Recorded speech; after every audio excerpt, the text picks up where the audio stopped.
Is Tamra here?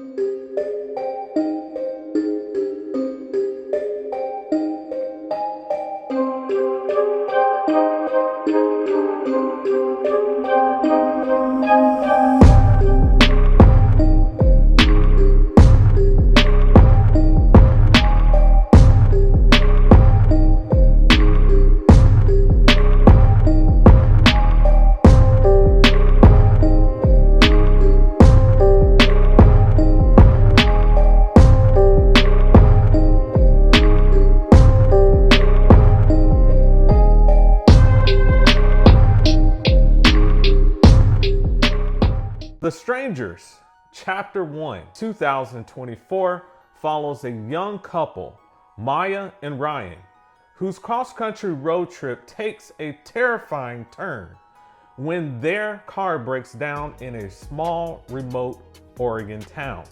Stranded overnight in a secluded Airbnb, they find themselves haunted by three masked strangers, Dollface, Pinup Girl, and the Man in the Mask, who stalk them with eerie silence and relentless cruelty. As the night unfolds, the couple's desperate fight for survival becomes a chilling descent into psychological torment, setting the stage for a larger, interconnected story that explores the origins and motives of these mysterious killers. Welcome to Fright Brothers Haunted Plot Edition, and today we'll be slicing and dissecting The Strangers Chapter 1. First, let's just talk about our general spoiler-free opinion about this movie. So Ryan, what's your opinion about this particular movie? Okay, so this Strangers movie, it had a few good things, but most of the things that I saw with this movie were not very good. I just thought it was a cheap knockoff of the first film, and I just thought that there wasn't really any elaborate writing or a good effort put into making this film good. I mean, it seems like a generic form of the first film. What about you? So my thoughts about this movie is that it was near beat for beat the original movie, The Strangers 2008. Almost every single scene that we've seen parallels to, if not is the same as the original, with slight variations, just new characters, but the same script. So I kind of thought this movie left a lot of creativity on the writing floor or writing table. And because there wasn't really any creativity with the writing, and so I didn't really enjoy it. However, it's always fun to talk about it. So let's go ahead and get started. We'll talk about Act 1. So Act 1 is basically setting the stage here. We see the opening scene where we see a man who looks like he's in a suit, so which signifies that maybe he is a businessman or something of that nature, running as fast as he can through the woods there. And then we later see him fall down. We see three strangers approach him. We see the Man in the Mask with his axe, and then we see the Man in the Mask swing. It cuts away from the scene, and then we hear the crushing of the bones with the axe. So what were your thoughts about that opening scene, Ryan? So this opening scene is basically a variation taken from the second film, Strangers Pray at Night, where you have a character or characters as in the Strangers Pray at Night being hunted down by the strangers, just to kind of give you a little bit of some action in the first act. But I just felt like it was just a cop-out, like as if they were just stealing elements from the previous two films and trying to rinse and repeat and sell us a product to try to say that, you know, this is a good product, even though it's not really creative. It hasn't been construed very meticulously. It's not something that was designed very well, in other words. So that's what I thought about that first scene. I just thought, you know, could have been left out, or they could have brought something new into into the film. What about you? So the first scene, in my opinion, was the best part of the movie. It captures your attention with seeing a man in a business suit running through the woods with a full suit on and everything. And so you're wondering, why is this man running through the woods with a business suit on? You know, he's not dressed for the occasion, right? And so you see him doing that, and then you ultimately see him getting axed to death there by the strangers. So it did capture attention. Yes, it did borrow a little bit of the opening from The Strangers Pray at Night, but I think it was a good add to this particular movie. So I like that it caught the attention here. So we'll go ahead and move to our main characters. So our main characters are Ryan and Maya. So we see Maya and Ryan in a vehicle, specifically a view, looks like an X5, brand new view. This sort of vehicle signifies that they make a decent amount of money, because I went and I did some research and saw that an X5 BMW brand new costs between $68,000 to $92,000, which is a very expensive vehicle. It's a luxury vehicle. So we see them driving on the interstate there. They seem to be a couple who's having a good time on a road trip there. They're moving through Oregon on their road trip, and then they come across this man in this truck, almost get into an accident with them, and then they move on and take a stop at a kind of rundown area there. Was it called Venus, Oregon? Venus, Oregon. Venus, 400 Oregon. people. 400 people, rundown diner, mom and pop shops. We see their brand new vehicle, BMW, contrasted with American vehicles from the 1970s there that look like they're 50, 60-year-old vehicles there. So Ryan, did you want to talk about that diner scene there a little bit and your thoughts? So when the couple arrive at the diner, you kind of feel a little bit of friction between them and the townspeople, because the townspeople are just staring and looking at them and giving them odd faces and saying things underneath their breath about them and stuff like that. There's a little bit of some friction between them, even with just like the mechanics. The people working in the diner too are kind of making some odd comments and stuff, some smirk comments. Like, I think the lady in the diner, she asked the couple, like, how long had they been together, and they said 5 years. Mm-hmm. And then she said, y'all have been together 5 years and you still haven't put a ring on it. You know, like comments like that. It's like there was just a friction between them and the townspeople, like they didn't want them there. Mm-hmm. So that was what I observed from that first scene. So what about you?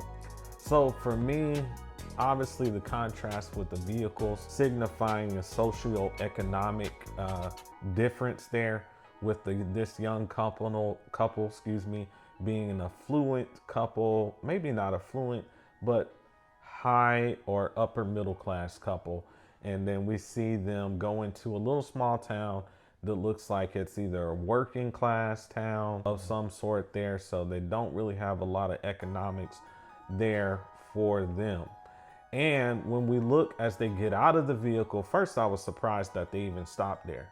I know many of times when I'm driving to a place, one of the things I'm checking for is making sure I stop at a place that looks like it's well built. It's a clean environment there, not in the middle of nowhere. I like to stop at places where there are people, businesses.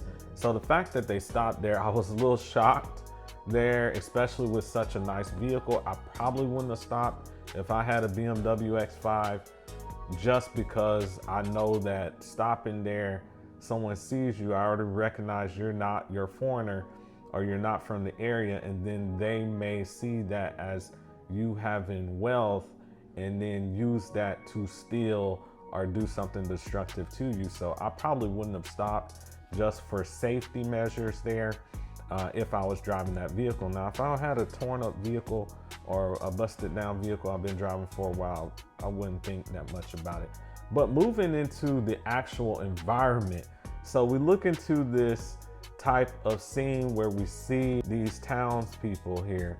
We see the mechanics staring at them when laughing. We also see inside the restaurant with the diner and everyone just looking and doing whispers and giving them stares and weird looks. And then, like you said, the waitress over there asks them how long they've been in a relationship, and then asking the man in a rude way, Ryan, why he has not proposed or married Maya. So we see a lack of kind of social elegance that this town has for them, and kind of a sense of envy or a sense of dislike that we see in this opening scene. So Ryan, what happens once they get out of the diner and they head their way to the vehicle? So they get out of the diner and they go jump in their view, and all of a sudden it won't crank, it won't start. And it was kind of a little bit surprising that Ryan, one of the protagonists, immediately was like, he thought that one of the mechanics had messed with his vehicle. And so that was an element of the film that I thought was good, that we actually had a moment where a character in the Strangers franchise actually has common sense, or actually has some type of suspicion and able to, you know, put two and two together. Whereas in the other films, it's like they kind of don't understand, or they don't have a little bit of that heightened sense where they can, you know, kind of figure out if somebody is setting them up for something. But yeah, so you see them get into this brand new X5. Again, this vehicle is probably worth $80,000. It's brand new, a vehicle there. And then he does the push button start, it's not cranking, and then gets a tap on the window where the creepy looking repairman or mechanic is staring them down. You having car trouble? And stuff like that. And so first of all, if I was in this situation, my brand new BMW is not starting. I pulled to a rundown diner, and then I had these people staring me down when I went in, and then kind of being rude when I was in there. I'm gonna be suspicious, kind of like Ryan is. Now, the thing that I think I would have done differently than Ryan and Maya is, first of all, I'm not gonna leave my $80,000 SUV in the hands of a mechanic in this middle of nowhere town to work on. First of all, we don't know if he's actually certified to work on a BMW of that nature. So I would have had to call AAA or call my insurance company if I had roadside assistance. Call them, go ahead, say, hey, you know, my vehicle is in Venus, Oregon. I need a tow to the newest or the best, or the nearest, location for a B location so we can get it looked at. I'm not gonna do that. That vehicle's brand new, it's probably under warranty. I wouldn't want somebody that seems to only work on beat up vehicles from the 1970s operating or pulling or tearing apart my vehicle that's brand new, and especially if I think that they may have or have suspicion that they may have done something to my vehicle. So I thought that's where they went wrong. And then the Airbnb situation, what were your thoughts about that, where one of the waitresses takes them to the Airbnb and says, hey, this is where you guys can stay the night while your car gets worked on? So that is something that we both kind of thought of as suspicious, that the waitress from the diner agrees to take the two main protagonists to an Airbnb. And it just so happens to be the Airbnb that the strangers know very well. So, you know, we thought that was kind of suspicious, you know, because maybe one of those people working in that diner could potentially be one of the strangers. One of the strangers. That's what we were thinking throughout the movie. So we have this young lady, I believe her name is Shelly, one of the waitresses, drives them up in the 1990s, either Honda, I believe, from 30, 40 years ago. She's driving them up to this old kind of creepy, beat up 1940s style home in the middle of nowhere, just in the wooded area. We see that there's a motorcycle nearby on the side of the house. And then we see that it has a porch. It has beat up, worn out wood exterior. And then they walk inside and the furniture and everything looks like it's from the 1970s or 1960s there, with wood paneling and all that kind of stuff and cloths and all that stuff. So my thoughts about that were, we're moving them to a more isolated area. They already came from that little small town. Now they're isolated, left alone in the woods there. So that was, in my opinion, a little bit weird. If I was Ryan in this situation, the character, I would have said, hey, thank you. I appreciate the offer for the Airbnb. I'm going to call an Uber. If I can't call an Uber, I'm going to do the AAA service and have them tow my vehicle, and then see if we can fit, Maya and I can fit on one of the bucket seats and with the driver of the tow vehicle, and make our way to the BMW workshop. So that would be my choice. I would not hang around there in those wooded areas, especially in a secluded Airbnb like that, Ryan. So with that stated, they get acquainted, Ryan, into the movie and into the home. And the thing that we see them is they start to try to have an intimate moment, get comfortable in the home. And then what happens? And then that's when the knock happens. And so talk about the knock there.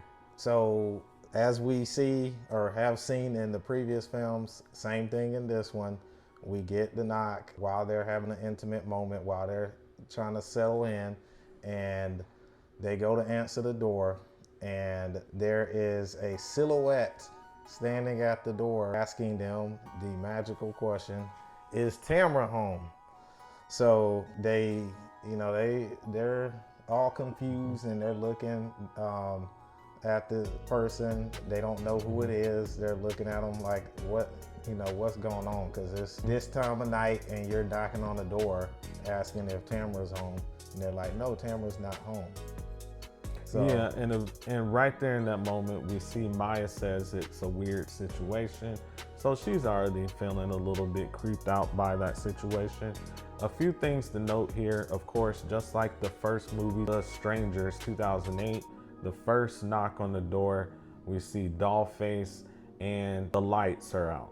Someone's twisted the light bulb so that on the porch on the first knock, just like the first movie does. Different than the first movie, and I haven't really seen any YouTubers really talk about this, is that Dollface has a beanie on. Yeah. Either a toboggan or a beanie, and her hair is pulled up inside of the beanie or the toboggan.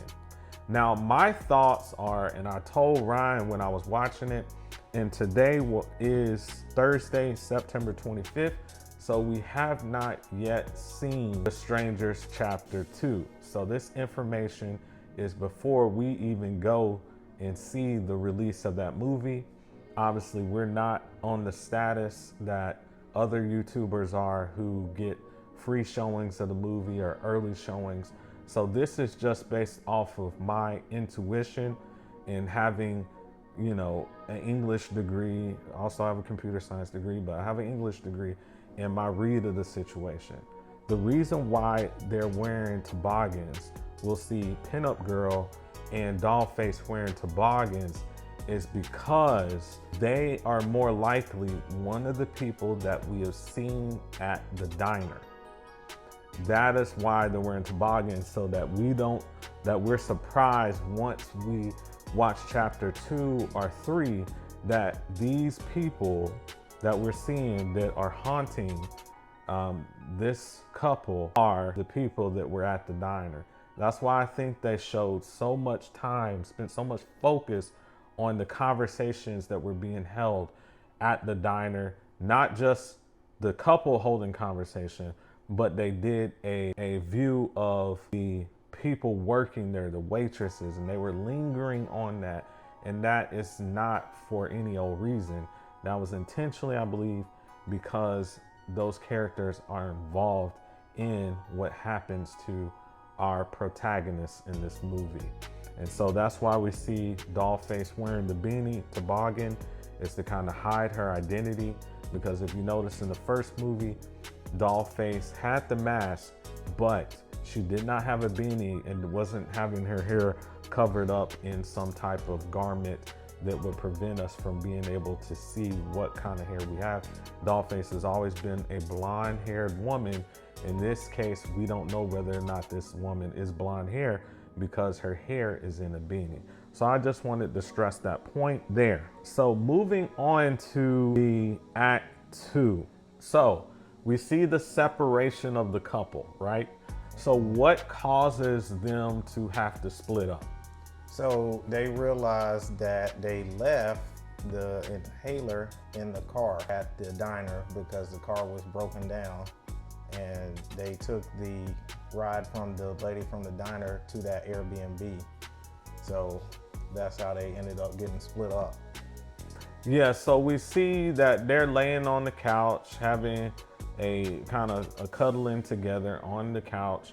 And then Ryan, our main character, one of the main characters, says, hey, where's my inhaler?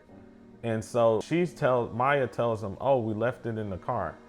So that causes them to split. He goes into town. He gets there by way of motorcycle that we saw. And as they were pulling up, Shelly pulls them up. We see the motorcycle. Luckily for him, the motorcycle has keys right there in the ignition, so he can go ahead and ride into town. He leaves her behind. Just like we said in the previous movie, The Strangers 2008, I don't like this setup. The reason being, if I had my significant other and we were in a creepy old town and it was just the two of us, I am not going anywhere without her. We go together, right? We don't want to separate. We want to work together as a team to be able to stay alive and to be able to maneuver in this weird situation. I didn't like that. Of course, they put it in the writing because it was in the first, and they just kept with the conveniency of doing that. The reason why they did that, they wanted to give us time seeing the fear that Maya goes through in this situation. So can you talk about the fear and some of the things that scare her in this situation? And you can also talk about the song that was being played, which is very unique to this particular film. So Maya's in the house by herself. She's trying to wind down. At one point she gets in the shower and she showers, and the man in the mask can be seen watching her shower, and by the time she turns around when she's getting ready to exit the shower, he's gone. And then at one point she gets on the piano and she starts playing, and the song she's playing is called Moonlight Sonata, and that's because I know that by ear because I actually used to play the piano. Both Kevin and I did when we were kids. And that was one of the songs I would always play, was Moonlight Sonata. And let me just stop you there. So it was a song that Ryan used to play. I used to play similar songs on the piano when we were kids and we took piano lessons. So one of the things about this song is it's written by Beethoven. Now, why is this song important? It's written in C# minor. The reason why that's important to note is because any music aficionado knows this, is that the songs that are written with minor chords tend to have an eerie effect to them. At the time in which Beethoven wrote the Moonlight Sonata, he was going through a very challenging time. He was becoming deaf, so he was losing his hearing. Also, at the time that Beethoven wrote this, he had unrequited love. And for those of you who don't know what that means, is that he loved a woman who did not love him. And so he wrote this song for a woman that he had a crush on, but that woman did not love him. And I believe her name was Juliet. So Julieta did not like him, but he wrote this song and dedicated it to her. And then additionally, one of his best friends had died and there, so he was going through the death of a best friend. So all these factors were kind of stirring the pot for him to write this eerie sounding music. So can you talk a little bit about, Maya playing that song on the piano? So she's playing the song, and at one point during the song, you can see the camera kind of pan up, and you get a shot at the mirror, and you see the man in the mask sitting in a some type of seat, like some type of fancy chair. He's sitting there and he's just watching her play the piano. And then I think at some point, does she see him? So she never sees him. Okay. She's playing the Moonlight Sonata the whole time. She never sees him. She never looks up there at the mirror that's above the piano to be able to see him. And then we see him through the mirror, and then it cuts away and he's gone. By the time she gets up and starts looking around, he's already gone out of there. So there's that eerie feeling that parallels when we see Kristen in the Strangers 2008, where we see Kristen in the kitchen grabbing a glass of water and the man in the mask is there. So that's kind of their parallel to that. What I was talking about earlier, how this how this film parallels with the original film there. So you see that. And then of course the shower scene was a creepy scene where the man in the mask is staring her down while she's bathing in the shower. And it looks like there's either a clear type shower curtain or whatever. Mm-hmm. So he can see her taking a shower. She can't, or there was either no curtain at all. I forgot. But the point is, he's staring her down. When she washes her hair and then looks back over, he's gone, right? So we see all of that there. And then next we see a situation where she sees one of the female characters, I believe it was Pinup Girl, get startled. She runs upstairs. Yeah, there. that was in the closet. She saw it. Yeah, she runs upstairs. She gets startled. She runs upstairs there, hides there. When she was blowing her hair, the power went out and she runs upstairs and all this happens and then hides out in the closet. The thing to note about it is this. So she has her flashlight on her phone in the closet the whole time. Yeah. So when she was hiding out and she had her flashlight on her phone the whole time, what were you thinking, Ryan? So, I mean, if I was thinking basically, if I was in that situation, I wouldn't have my flashlight on, because you're basically letting the strangers know where you are. You're revealing to them your location. Yeah. Because if you're in a house that has no lighting in it because the power just went out, and you do this, you have your flashlight on in a closet and you're hiding and you're showing it, and it can go through the under portion of the door where light can go through, they're going to notice. But she gets really scared, and then what happens, Ryan? So she gets really scared and hears someone trying to enter that closet that she's in, and then it just so happens to be Ryan. And so so happens to be Ryan. Yeah. So she's relieved to a certain degree. We then see the same trope that we saw in the first film. What is that trope, Ryan? From the first film? From the first film, where the woman is scared, the man. Okay, so yes. So the woman is scared, and she basically tries to let the man know that somebody is in there, and then the man dismisses it. Being dismissive, the trope of the dismissive man. So many times in horror films, what you'll see is a woman who has undergone a traumatic situation, and then a man arrives, and the man is like, "Why are you freaking out? What's wrong with you? Are you sure you saw what you saw?" And so we see Ryan doing that same thing in this particular movie. He even says, "Hey, did you see the picture on the wall there? Look over there. You see, that's probably what you saw. You didn't see a real person. You saw the picture." So that trope continues in this particular movie. And then right when that happens, things start to get real. So we then see the axe through the door, things like that. They go running to the back room there in one of the bedrooms. The bedroom has a window, but it's been boarded up there, causing some issues where they can't get out through the window, and they just hear the man and see the man in the mask just boom, boom, boom, boom, just tearing down the door. So what were your thoughts about that scene, Ryan? So is that the scene where They're in the bedroom, they're hiding. The man in the mask is busting through the door, and he leaves a portion of the door cut straight through and then walks away. Okay, so that scene, I mean, it strikes a little bit of fear into the audience, and it is kind of not normal to see the villain just axe part of the door down and then just walk away. So basically, what I take away from that is the strangers are up to some of the antics they are from the first film, where they are just there to kind of play around with their victims first.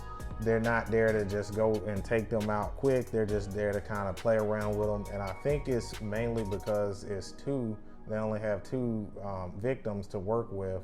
So they're going to be more likely to kind of take their time and be more patient. Whereas like in the second film, they're a little bit quicker.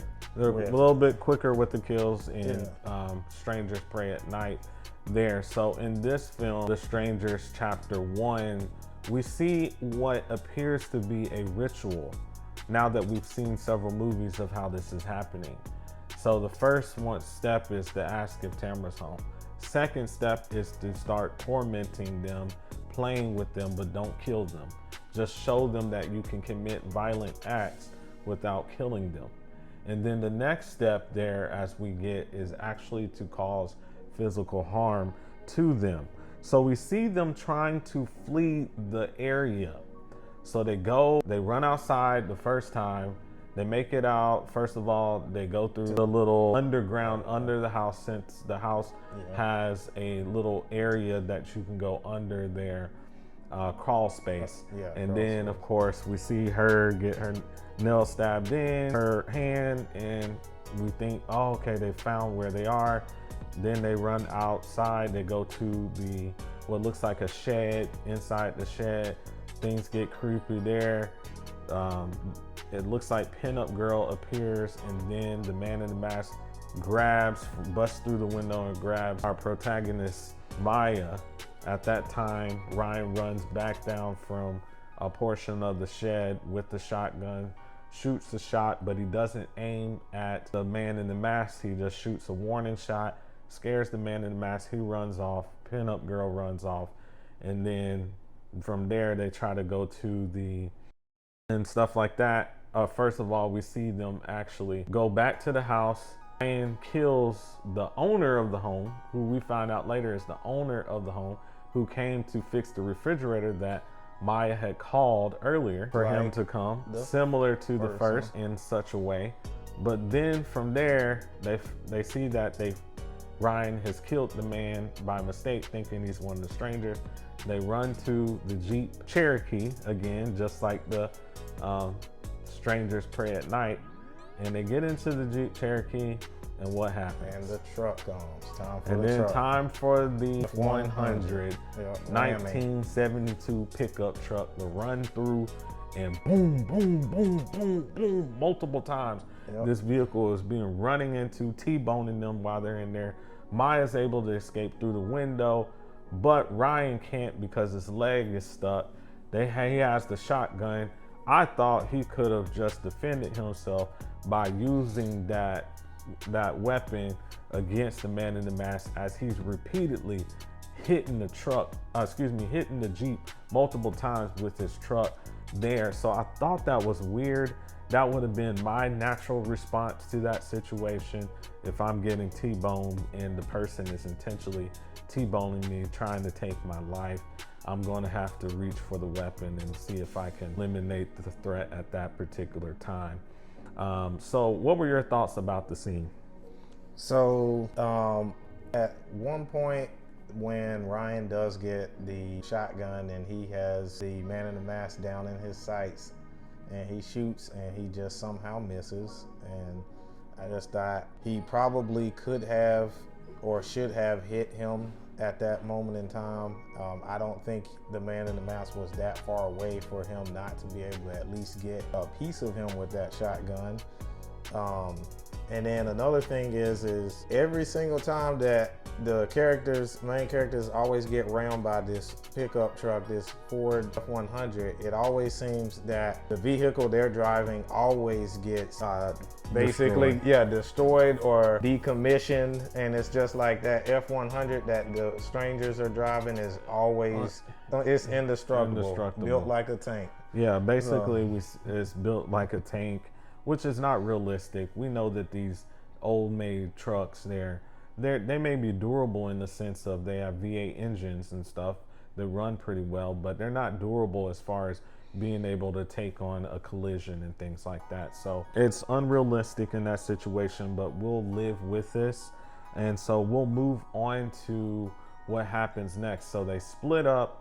Maya goes running off into the woods. Eventually we see Ryan run off into the woods with the shotgun. They're separated. Maya is hiding there from Dollface and the others. And then eventually she gets caught there. So we see her get caught and then she's being pulled there. What were your thoughts when she's being dragged through? She's been caught. She's being dragged back to the home for the final scenes there. So what were your thoughts about that, Ryan? How realistic was that? That was very unrealistic. I mean, you have a woman that is likely, I'd say maybe 5'6", 5'7"? Maybe 5'6", 5'7", doll face, slim. She's probably not even 130. Maybe 120, 115 pound woman, just pulling by one hand with no effort. Yep. And I repeat, no effort. She's just pulling pulling Maya's whole body with no effort, as if she's just pulling like a little bag that's on the ground like it weighs 5 ounces. There, I thought that was unrealistic there, and the fact that she was pulling with one hand. If I had any conscience, a part of me, and I was Maya, I think I would definitely use that as an opportunity to fight, but we don't want to read too much into that because maybe she was unconscious and just couldn't really compute what was going on because she had been knocked out. But we thought that was a little unrealistic. And then what do we see there with Ryan as he discovers pinup? So Ryan gets pinup girl basically at gunpoint and with the shotgun literally at her head. Yep, at her head. And then at one point she's in the executioner, I guess, position where it's at the back of her head. Back of the head. And he's got all that time to do what he needs to do.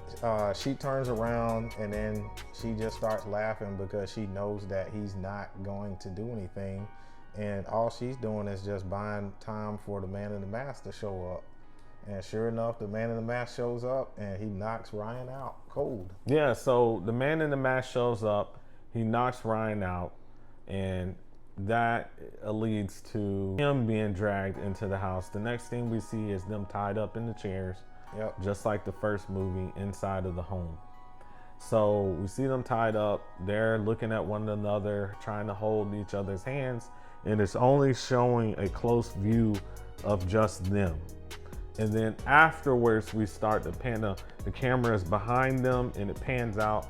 And then we see all three strangers, all three killers right there waiting on them. And so this is the ritual portion of the strangers.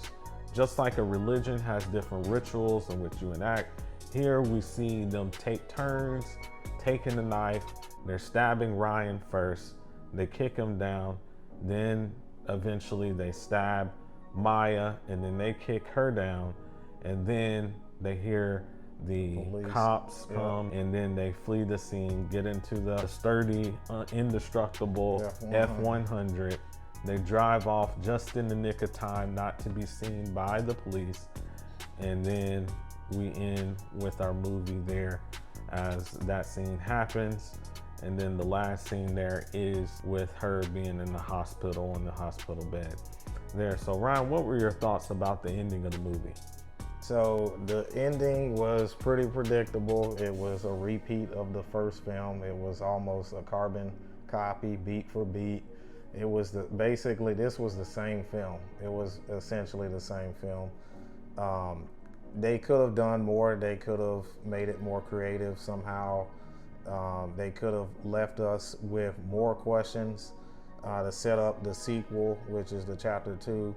But it was very disappointing because it was the same film. It's like you literally watch the same exact thing.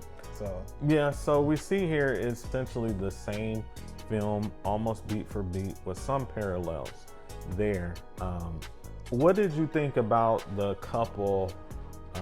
Did you buy into them being a couple that had been dating for 5 years? To be honest, you really can't buy into it too much just because of the female character, how young she looked. I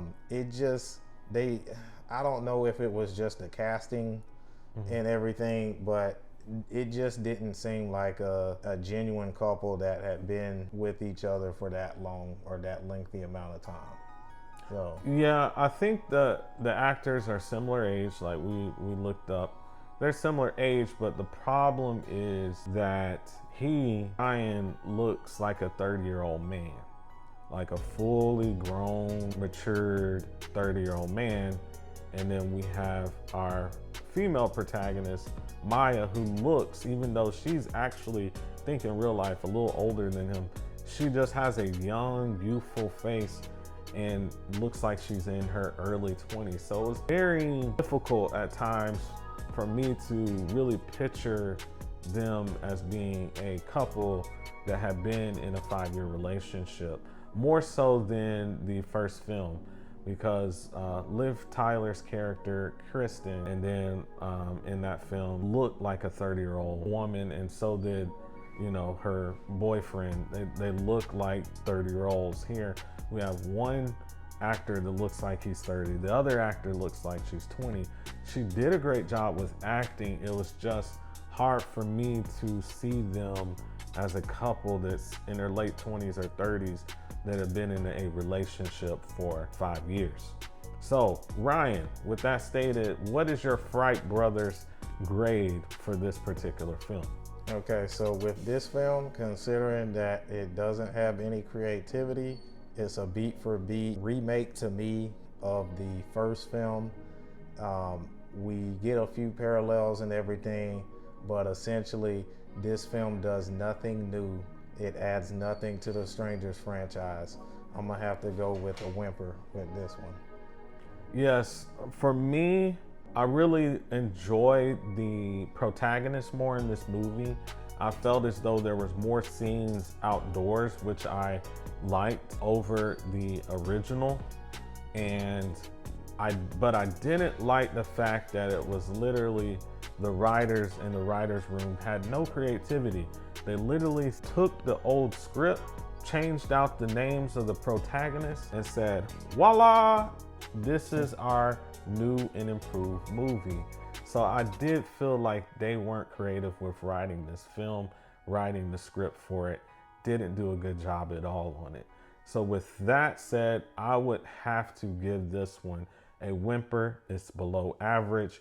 It is a film that I wouldn't go to the movies and see if I had known how it would turn out in this situation. What I would do is just watch it on streaming here. So that is my thoughts of this movie. So we will be moving into some other videos that will be coming out with in the future. So Ryan, what are our next couple of videos that we'll be coming out with? So we have a couple of movies that we're going to be reviewing. One of them is going to be, we're going to get into the Scream franchise. We're going to get into the Barbarian, and then we're also going to go to the movie theater. Again, today is Thursday and it is September 25th, Thursday. So we have not seen chapter 2, okay? So when I come up here and say the rituals and how the two women are wearing toboggans, Dollface and Pinup Girl, to hide their hair because they were probably most likely a part of that dining scene, it's my thoughts without seeing chapter 2. So we'll also be reviewing chapter 2 and working to have that come out here in the next week or two. And with our review, we want to do, while we would like to do the review right away, instant reactions, right now we're building as a channel and we want to provide quality content that puts new information into the space, just like we talked about with the Moonlight Sonata and then other things that we talked about like the BMW and other things. We want to do some research and provide with good new content that adds to the conversation rather than a repeat of what everybody else is doing.